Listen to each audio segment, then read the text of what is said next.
Hi, and welcome to the Keys Please podcast. A podcast about the perks and perils of first home buying. I'm Maddy, a psychology student and compulsive planner. And I'm Tom, a maths student and definitely not a compulsive planner. In this week's episode, we'll be talking about all things investing. Hi everyone, so we're back. Before we get started, I just wanted to rewind to something that I should have said last week, but I forgot to. So in episode 6, we were talking about paying off debt and credit scores and that sort of thing. And I said you shouldn't be trying to get a mortgage if you still can't pay off your debt. I just wanted to point out that every case is individual and unique. And obviously in some circumstances it may make sense depending on other life factors. So please seek actual advice, not from me. If you think you're in one of those factors. Also, disclaimer, today we're house sitting at the moment, and today we're recording with our two lovely dogs that we're house sitting, Liesel and Lottie. They're very cute. Shout out. Yeah, but they definitely will, well not definitely, but they may make noises that you may hear. That is them. Yeah, so, if you hear dog noises. We should just make a dog podcast, actually. Yeah, I would love to talk about dogs for an hour every week. I already do. 1 hour. I don't think you can contain yourself to just 1 hour. So, Tom, looked into this episode, so I'll hand it over. So, as Maddy said, this episode's going to be about investing. Probably mainly for young people we're going to look at, but, it applies to everyone. Mm-hmm. So, so let's get started. Firstly, just want to say, I know investing in the stock market, scares most people. And, it's easy to think, oh, no, if I'm, not really smart, I'll lose money. Or, it's kind of, a bit, scary. But, it's just... For me, it always seems scary. It seems like...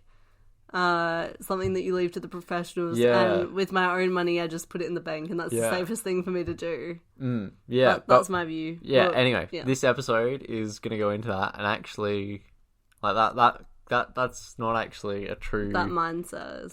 That's not actually it doesn't have to be scary, and there is a safe way to invest money. That's good, because I'd love to get on to that. Anyway, so I'll more on that later, but first the first thing I'm gonna talk about is actually what an index is. Mm-hmm. So a stock index. So a common one you've probably heard of is the ASX 200. Yeah, I have heard of that. So in that one, ASX means Australian Stock Exchange, and the 200 just means 200 biggest companies. Mm-hmm. So it's a measure of how valuable the largest 200 Australian companies are, basically. And, so in general, an index is just, a set of stocks that, are from an exchange, and it could be any sort of index. So you can have other sort of indexes. You can have a house, a property index. That wouldn't just be, the 200 most expensive properties, though, because that wouldn't make sense. It's, probably... looks at the whole property market more. Mm-hmm. So the reason you only have to look at 200 companies for Australia is because they make up a majority of the Australian market. And so mostly when people talk about indexes, they might be talking about the ASX 200 or the All Ordinaries. That's again an Australian one. All Ordinaries. What is that? Do you know when they're on the news doing the stock stuff? They might talk about the All Ordinaries or the All Ords. Oh, have you heard that before? You've heard of ASX 200, though. Yeah. Yeah. So they pretty much do the same thing. The All Ordinaries is a bit older, and it has 500 companies. That's the only difference. Wow, okay. Yep. Anyway, so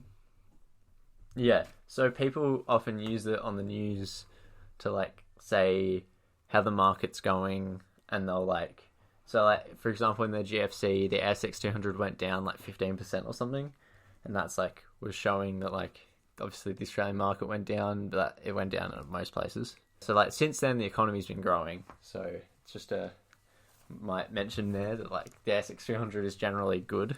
An index is just a list of things that are pretty valuable. Well, not necessarily. You can have an index for anything, but it's a list of things and how valuable they are. It's just used to track how economies are going. Mm-hmm. But then they are useful in one way for investing in that we have this thing called index funds.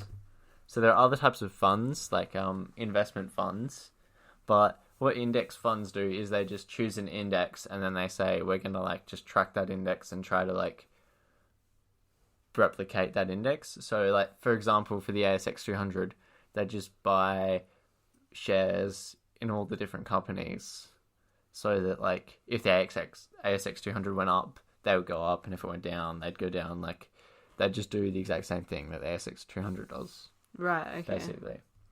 So... okay, that makes more sense. Yeah, so that like that's where that comes into investing. Yeah. With index funds. Mm-hmm.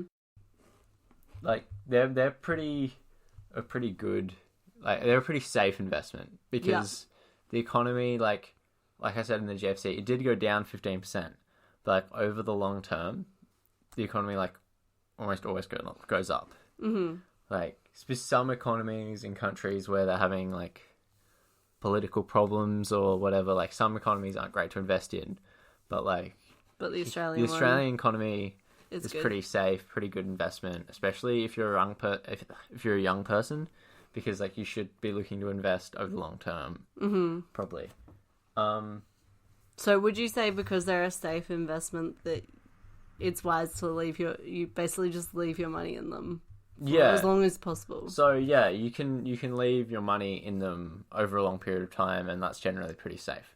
Okay. So like depending on the index, so you probably want to make sure that like the index you've got is a good one, and that it's like not too volatile or whatever. Because that's the whole appeal of them, is they're kind of safe. Anyway, so there are other types of funds. I think I mentioned this earlier, called investment funds. Mm-hmm. And what investment funds do is they are like, they're managed, well, instead of just saying like, oh, we're going to like stick to this like index and just buy the stocks on this index, what they do is they say, well, we're going to have this strategy and we're going to like try and make money based off that. Like there's someone actively managing it. Right. Which is like a lot more complicated. And these are like the sort of people you see on Wall Street. Mm-hmm. And like, yeah, and they're in movies and stuff, and like... yeah, so they're like making decisions about what companies to invest in, that kind of thing. Yeah, those sort of people. So then, like, one thing index funds and investment funds have in common is like, so you can like invest in them. So you might say, like, well, yeah, I'll give you some of my money, which you can manage, and then, like, hopefully you make money on that, and then like, that's how I'll make money. But of course the index fund or the investment fund needs to make money, so they will say, well, we're going to charge you like a fee, which might be a percentage of like how much, or it might be a flat fee depending on like the fund. So do you do actually make money though? Okay, so the investment fund will need to like cover their costs, or the index fund will need to cover their costs of whatever they're doing, and then they'll need to make some profit on that, obviously, and then that comes off whatever they like make for you. So hopefully they're making money. Anyway. Yeah.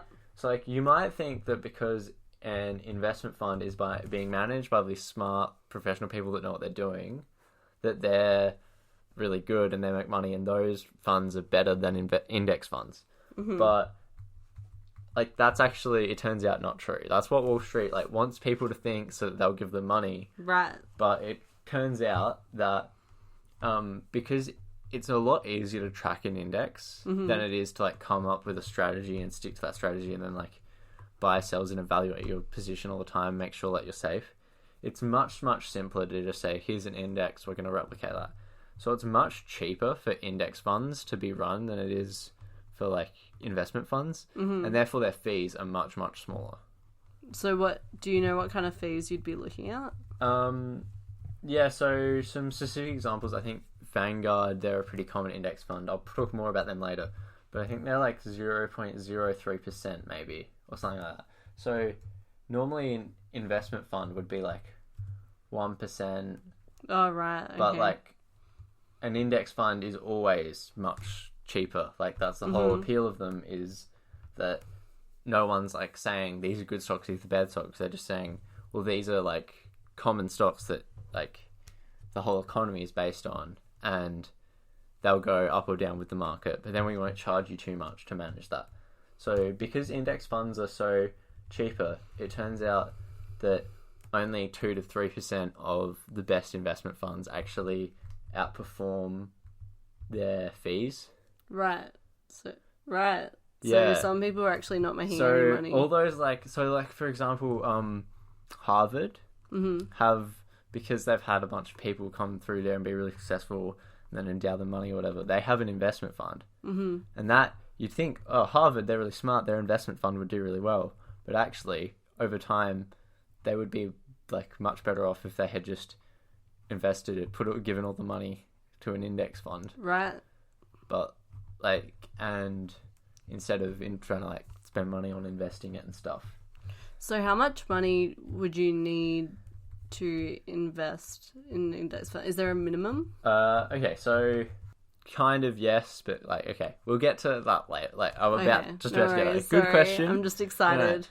So hopefully by now I've convinced you that index funds are a good idea. They're definitely better than investment funds, or almost all investment funds. There are some other options. So you could put your money in a bank, and the only problem with that is that even in savings accounts, over time with inflation, the value of your money actually goes down. Right. It goes up less than inflation does. So you're still kind of losing money. So you're still kind of losing, whereas with index funds, it's going up exactly as much as inflation does. But does it go up anymore? So you can if you're lucky, but on average, it just goes up the same amount as inflation. Okay, and that's with the fees taken into account. So, okay. The fees of an index funds are very, very small. Yeah. But they do exist. So, okay, maybe slightly less than inflation. But you can make more than inflation. But are they still better than the banks, or yeah. Even with the fees? Yeah. Even if you had a bank with no fees? They're better, yeah. Okay. Yeah. So depending on the index fund as well, you definitely can make more money than inflation. Okay, Yeah. sure. Anyway, so hopefully by now I've convinced you they're a good idea. And so maybe you want to invest your money in an index fund. How do you do that? Well, okay, there are a couple of ways. The first way is you could just go to vanguard.com.au. Vanguard are they were the first index fund, I'm pretty sure. Right, okay. And their CEO, Jack Bogle, I think his name is kind of famous in the financial world for coming up with a really good idea. Nice. And they're the biggest index fund, which helps them because the more money you are you have, the less percentage you need to take out to still make the same profit, right? So because they're so big, they can charge, their fees are really small. That's so good. So I'm pretty sure they're the cheapest one. So you could go to their website, look up Vanguard, and they have multiple options for Australians. So look into one that you're interested in, and then you can buy. So some of their options are you need $500,000 to invest in it. Whoa. Which is not realistic at all for us. That's insane. Obviously, yeah, it's crazy. But then there are some cheaper ones. So if you find, I'm not exactly sure what their cheapest option is, but But if you find that you don't like any of them, another way, well actually, okay, I should say Vanguard do offer this, so you can get this from there. But another way, and this sort of has some other advantages to it as well. So another way to is to buy ETFs. So ETF, yeah, I've heard you talk about these. Yeah, ETF stands for Exchange Traded Fund, and they're funds that are available to buy and sell in the stock market. So in Australia, most ETFs are index funds. So they're still index funds. Oh, so ETF is Exchange Traded Fund, so it's still a fund. Yeah, it's a fund that gets traded in the stock market. In Australia, most exchange traded funds are also index funds. Okay. So there's a Venn diagram there for you with ETFs and then index funds, and they mostly intersect. But there are index funds that you can't trade as well. But right. And there are ETFs that aren't index funds, but most of them are. Anyway, so you should definitely look into any specific ETF before you buy it, because you want to be sure it's an index fund if that's what you're looking for, and B, it's a good index fund. So you want to make sure it's actually tracking the index well, and